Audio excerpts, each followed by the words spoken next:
On the day of retribution, I am going to enter the hottest sorority house of UCSB. And I will slaughter every single spoiled, stuck-up, blonde slut I see inside there. All those girls that I've desired so much, they would have all rejected me and looked down upon me as an inferior man if I ever made a sexual advance towards them,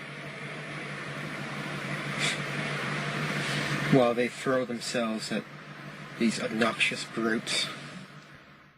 Ladies and gentlemen, we're going to talk about the kissless virgin today, and it's not a day for laughs or jokes. It's a day for blame, because there's enough blame to go around. Welcome to the Savage Nation. I'm going to give you my opinion shortly, but I'm going to ask you to call in who you blame.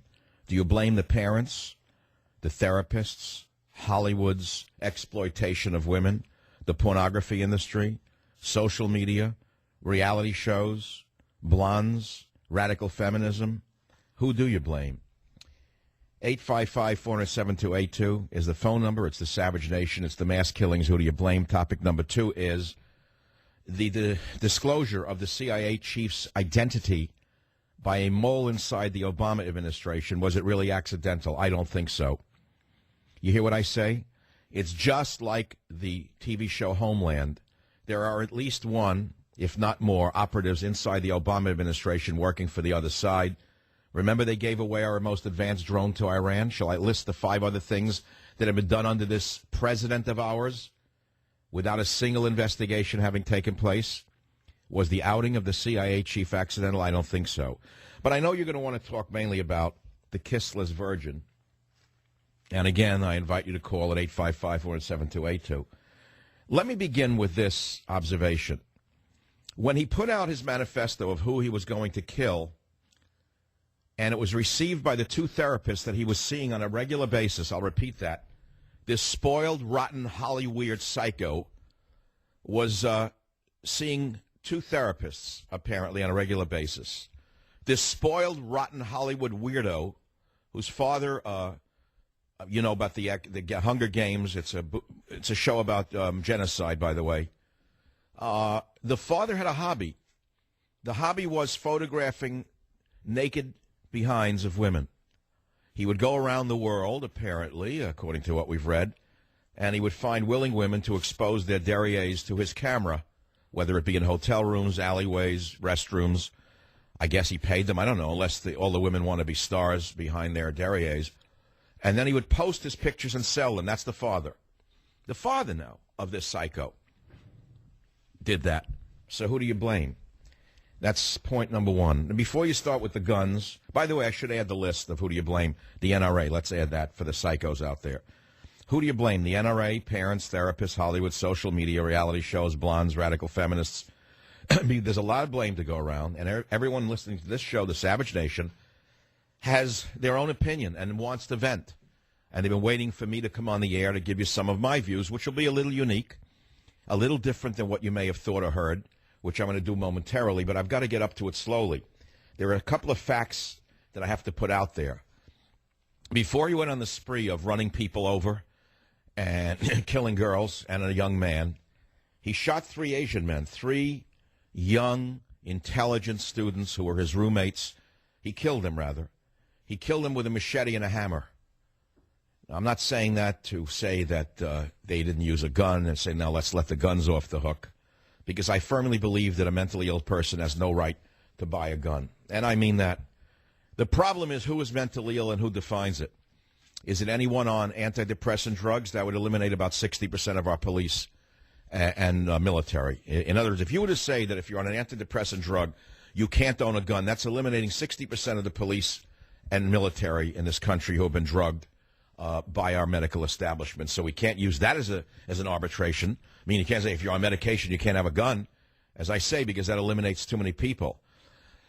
But remember what happened. He sent out a manifesto to the world, and the therapists allegedly immediately contacted the parents of the psycho and said, have you seen this? That was mistake number 1. Now, the question is, why didn't the so-called psychologists call the police? It was clear he was going to kill. Why did they go to the parents instead of the police? The police were closer than the parents who lived far away. They say the parents who were divorced got together and raced down there. Oh, yeah, okay, fine. A little bit too late, obviously, but let's not so quickly blame the parents. I blame the therapist right off the bat because they had an obligation to call the police and say, we have a manifesto from a very sick young man. He's going to kill. Get there and arrest him. But they didn't do that. So you have to ask yourself, why didn't they call the police? And my answer is simple. And I don't know if we'll ever get the truth of this, but I would conduct a homicide investigation, and I would include the therapists and the parents and all emails. And in that homicide investigation, I would want to see if there's ever been a communication from either of the psycho's parents which says, under no circumstance are you to call the police for any reason without calling us first, because that's my guess. They sheltered and protected this spoiled, rotten Holly weirdo from the time he was a child. By the way, he was not working. He was not going to school. He was not a student at UCSB, which is an otherwise fine school. I'm a graduate of UC Berkeley. Believe me, it's a great system to this day if you major in the right fields in the sciences, not in humanities, let us say, or in something like, well, let's not go down that list. We know there's a lot of fluff courses that mean nothing whatsoever. But the point is, he was not a student, and he was not working. He had no job. He never worked a day in his life. Where did he get the money to buy those 3 weapons? They're very expensive guns.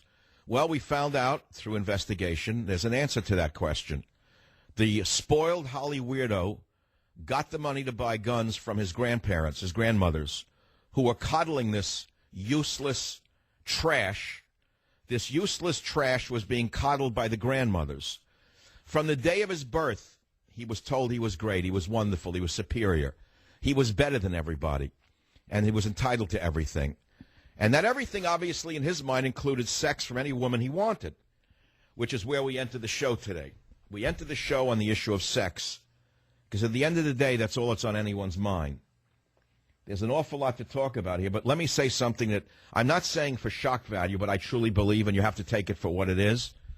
I'm an older man, and I've been around a while, and I've been around men my whole life. I understand how men think. And I did go to high school, and I did go to college, and I did go to graduate school, and I did hang around with guys who were always looking for women, who never stopped looking for women, and I know how men think. And let me say this to you right now. A lot of men who could not score, so-called, with a girl became very angry, very frustrated, very lonely. But none of them that I know became murderers. What you do when you want to attract the opposite sex biologically is you appeal to them. And when you find out that you're not appealing to them, what you do is, with that anger and your rage, is you say, I'll show them, I'm going to do something, and I'm going to be really special in sports, or in medicine, or in the law, or in art, whatever. And then all the girls are going to love me because I'm going to show them a special alpha male. That's what you do with that energy of wanting someone from the opposite sex. It's very much like animals presenting themselves with colorful feathers or with shows of force in the world of nature. That's what healthy animals do, is they appeal to the female of the species through their abilities.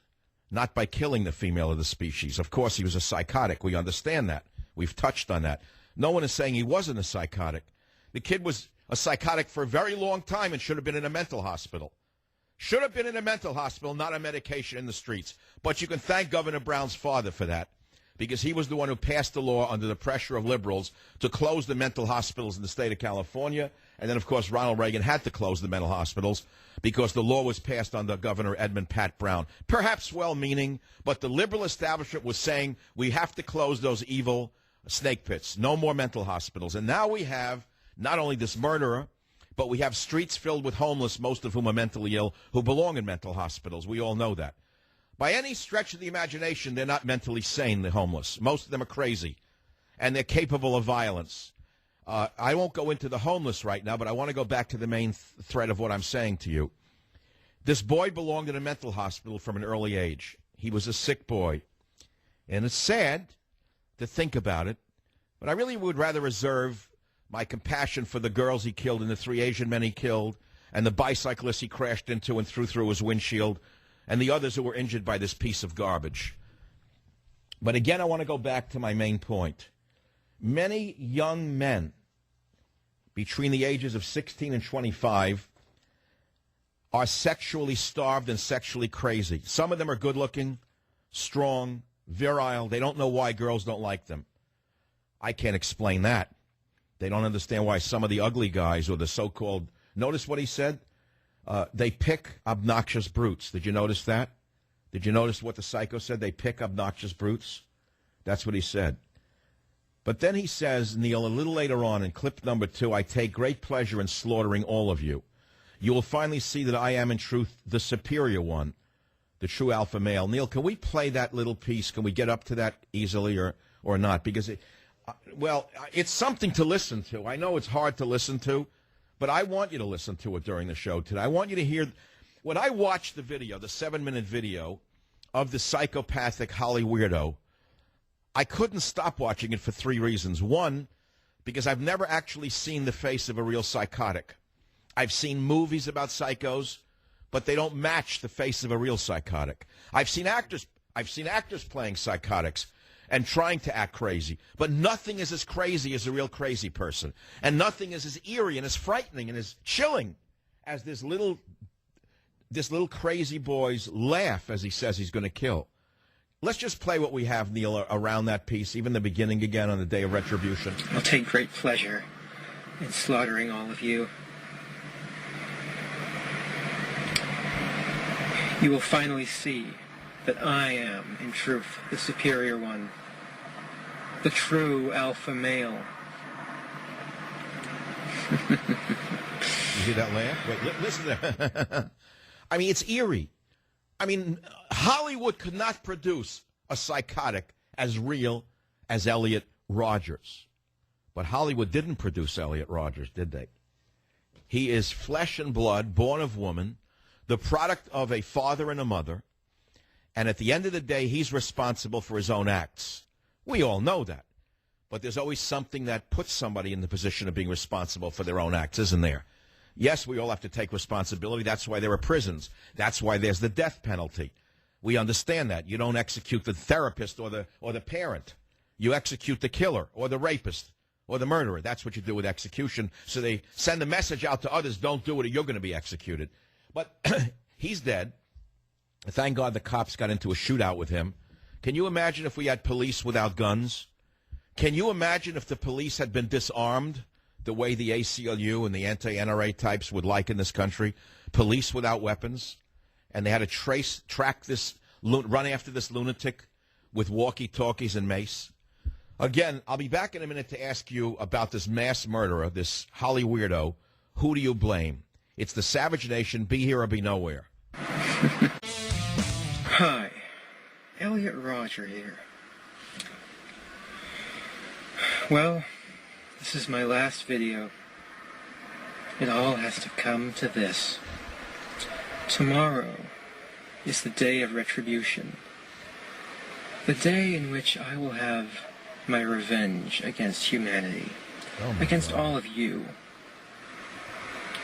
For the last 8 years of my life, ever since I've hit puberty, I've been forced to endure an existence of loneliness, rejection, and unfulfilled desires. Poor boy. All because girls have never been attracted to me.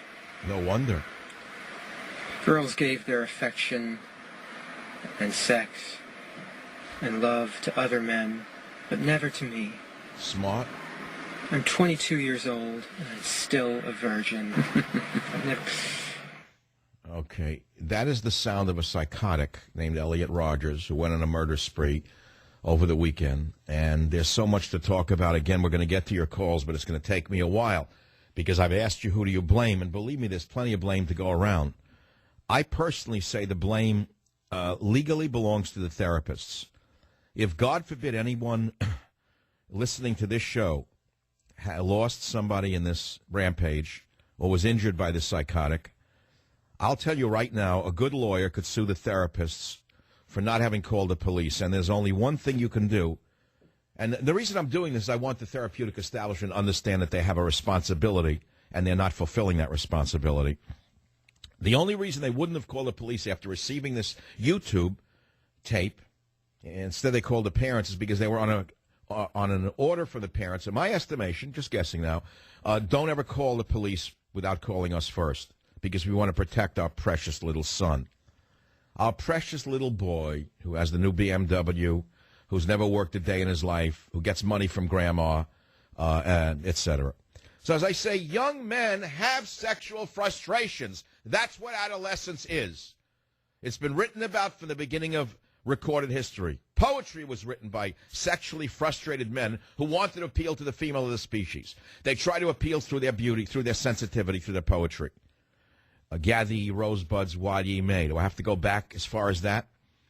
Do I have to read the poetry? I'm not going to bore you with that. Men take that sense of insecurity, that desire to be popular, so to speak, and they channel it into something productive, whatever it may be, whatever your field may be. And they want everyone to understand how great they are. And in that way, they meet a member of the opposite sex. And insane times, they got married and had children. Insane times. That's before social media came along and destroyed the world. And now everyone thinks they're a star behind their bars. If they have 4 bars, they're a 4-star success story.